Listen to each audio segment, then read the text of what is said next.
بسم اللہ الرحمن الرحیم۔ جمعے کا دن ہفتے کے 7 دنوں میں سب سے افضل دن ہے۔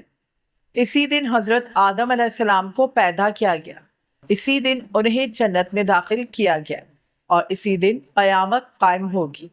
نبی کریم صلی اللہ علیہ وآلہ وسلم نے ارشاد فرمایا، سورج جن دنوں پر طلوع ہوتا ہے ان میں سب سے بہترین دن جمعے کا دن ہے، اور اسی مبارک دن میں ایک سورت ایسی ہے جس کے پڑھنے کے بے شمار فائدے ہیں، اور وہ سورہ ہے سورہ کہف۔ سورہ کہف قرآن پاک کی 18ویں سورت ہے، اس میں 110 آیات ہیں اور 12 رکوع ہیں۔ اب آتے ہیں حدیث کی طرف۔ نبی کریم صلی اللہ علیہ وآلہ وسلم نے فرمایا، جو شخص جمعے کے دن سورہ کہف پڑھے تو اللہ تعالیٰ اس کے لیے 2 جمعوں کے درمیان نور روشن فرما دیتا ہے۔ سبحان اللہ! کیا مطلب ہوا اس کا؟ یعنی جمعے سے جمعے تک آپ کی زندگی میں روشنی ہی روشنی، دل کا نور، گھر کا نور، کاروبار کا نور، قبر کا نور۔ فائدہ نمبر 1، نور کا ملنا۔ آپ جس کام میں ہاتھ ڈالیں گے اللہ برکت ڈال دے گا، راستے آسان ہو جائیں گے۔ نمبر 2، دجال کے فتنے سے حفاظت۔ نبی صلی اللہ علیہ وآلہ وسلم نے فرمایا، جو سورہ کہف کی ابتدائی 10 آیات یاد کر لے اللہ اسے دجال سے بچا لے گا۔ آج دجال سامنے نہیں ہے، لیکن دجالی فتنے ہر طرف ہیں۔ ٹی وی کا فتنہ، موبائل کا فتنہ، فحاشی کا فتنہ، سورہ کہف پڑھنے والا ان سب سے محفوظ رہتا ہے۔ نمبر 3، گھر میں سکون اور برکت۔ جس گھر میں جمعہ کے دن سورہ کہف کی تلاوت ہو اس گھر میں 3 دن تک شیطان داخل نہیں ہو سکتا۔ نمبر 4، صغیرہ گناہوں کی معافی۔ پچھلے جمعے سے لے کر اس جمعے تک جو چھوٹے چھوٹے گناہ ہم سے ہوئے اللہ تعالیٰ سورہ کہف پڑھنے کی برکت سے معاف فرما دیتا ہے۔ نمبر 5، رزق میں وسعت۔ بہت سے لوگ کہتے ہیں پیسے کی تنگی ہے، کاروبار نہیں چل رہا۔ نبی صلی اللہ علیہ وآلہ وسلم نے فرمایا، جمعے کو سورہ کہف پڑھا کرو، اللہ رزق میں برکت دے گا۔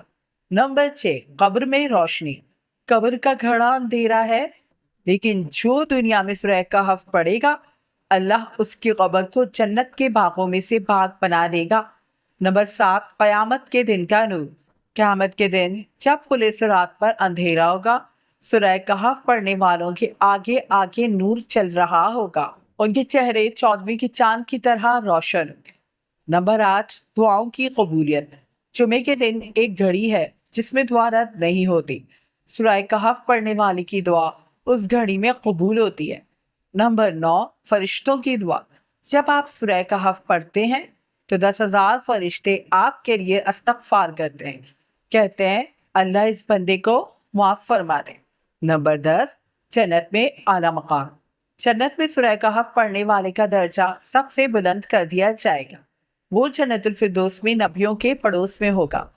اب سوال پیدا ہوتا ہے کہ سورہ کہف کب پڑھیں؟ علماء کرام فرماتے ہیں کہ جمعرات کو مغرب کے بعد سے لے کر جمعے کو مغرب تک کسی بھی وقت پڑھ سکتے ہیں، لیکن افضل وقت جمعے کا دن ہے، فجر کے بعد یا جمعے کی نماز سے پہلے پڑھ لیں۔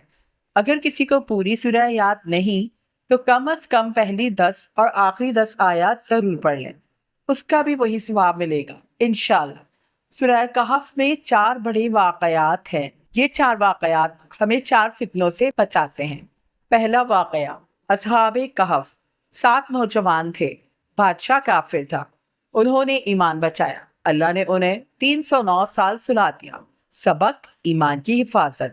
دوسرا واقعہ، 2 باغوں والا، ایک کے پاس 2 باغ تھے، اس نے تکبر کیا، اللہ نے ایک رات میں دونوں تباہ کر دیا۔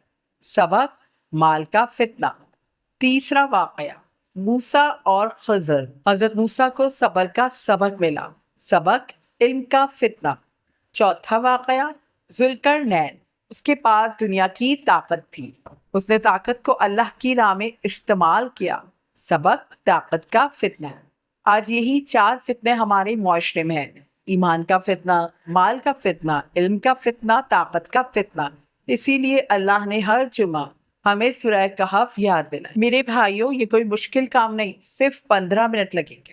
موبائل 15 منٹ چلا لیتے ہیں نا، کیا 15 منٹ اللہ تعالیٰ کے لیے نہیں نکال سکتے؟ ہمارے بزرگ جمعے کا انتظار کرتے تھے، جمعرات سے ہی غسل کر کے بیٹھ جاتے تھے کہ کب جمعہ آئے اور کب سورہ کہف پڑھے، اور ہم جمعے کو بھی گناہ، غیبت، جھوٹ، نہ غسل، نہ مسجد، نہ سورہ کہف، اللہ ہمیں معاف فرمائے۔ ایک بات ضرور یاد رکھیں، صرف پڑھ لینا کافی نہیں، عمل بھی کرنا ہے۔ اصحاب کہف کی طرح باطل کے آگے جھکنا نہیں، دو باغوں والے کی طرح تکبر نہیں کرنا، موسیٰ کی طرح علم کے لیے سفر کرنا ہے، ذوالقرنین کی طرح طاقت کو نیکی میں لگانا ہے۔ تو آج عہد کریں کہ انشاءاللہ مغرب سے پہلے سورہ کہف ضرور پڑھیں گے، گھر والوں کو بھی کہیں گے، جو پڑھ نہیں سکتے وہ لگا کر سن لیں لیکن خود پڑھنے کی کوشش کریں۔ اللہ ہم سب کو عمل کرنے کی توفیق عطا فرمائے۔ اللہ ہمارے صغیرہ کبیرہ گناہ معاف فرمائے۔ اگر یہ ویڈیو اچھی لگی ہو تو لائک کا بٹن دبائیں، شیئر کریں تاکہ دوسرے مسلمان بھی فائدہ اٹھا سکیں، اور میرے چینل مریم رائٹس کو سبسکرائب کرنا بالکل مت بھولیں تاکہ آپ کو میری نئی ویڈیوز ملتی رہیں۔ کامنٹ میں ضرور لکھیں۔ انشاءاللہ میں آج سورہ کہف پڑھوں گی۔ اللہ ہم سب کا حامی و ناصر۔ اللہ ہم سب کو جہنم کے عذاب سے بچائے۔ اللہ ہم سب کو جنت الفردوس میں جگہ دے۔ آمین ثم آمین یا رب العالمین۔ والسلام علیکم ورحمۃ اللہ وبرکاتہ۔ جزاکم اللہ خیرہ کثیرہ۔ دعاؤں میں ضرور یاد رکھیے گا۔